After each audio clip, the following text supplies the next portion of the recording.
Já, góðan daginn. Kíkjum aðeins á fyrirbæri sem heitir utanvert horn þríhyrnings. Þannig er að það er skilgreining á utanverðu horni er að það er jafnt summu tveggja innanverðra gagnstæðra horna. Þessi setning ein og sér kannski er ekki að segja manni margt, en ef við horfum hérna á teikninguna og gefum þessum hornum hérna nöfn, þetta horn er vaff, þetta er R, þetta er horn er U, þetta er S, þá vil það henni til að hornasumma þessara þriggja horna er 180 gráður.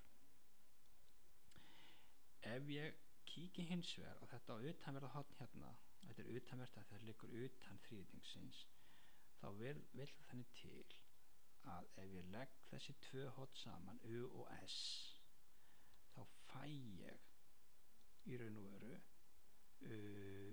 sömu tölu og vaffið er.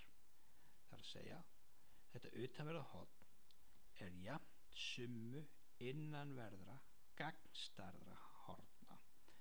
Þessi horn hér eru gagnstæð við þetta horn og eru að innan. Að samanskapi, ef hér væri utanvert horn hérna hér fyrir utan, þá er það horn summa U og svo R hérna sem hefði verið. Kíkjum á dæmi.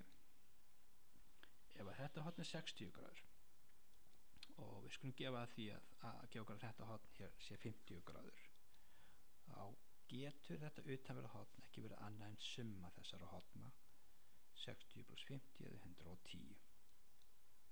Tökum sínum dæmi. Hér er gefið upp þetta utanverða horn í algebraformi og gagnstæðu hornin er það líka, og ég á finna gráðutölu U. Þá get ég nýtt mér þessar upplýsingar gagnstæðu hornin að summa þessara tveggja hér er jafnt þessa gagnstæðra horn, og ég er þá bara komið raun og veru bara með jöfnu.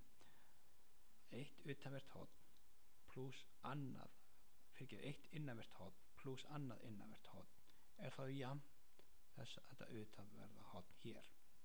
Og ég get þá náttúrulega bara einangra U-in og fært aðra tölur yfir, reikna U-in og fæ þá út 4U jafnt 80 gráður, losna við fjarkan með að deila með hann og fæ þá út að hornið U er 20 gráður, eða gráðutala U-sins er 20 gráður.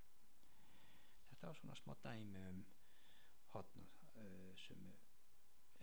utanvert horn. Takk fyrir.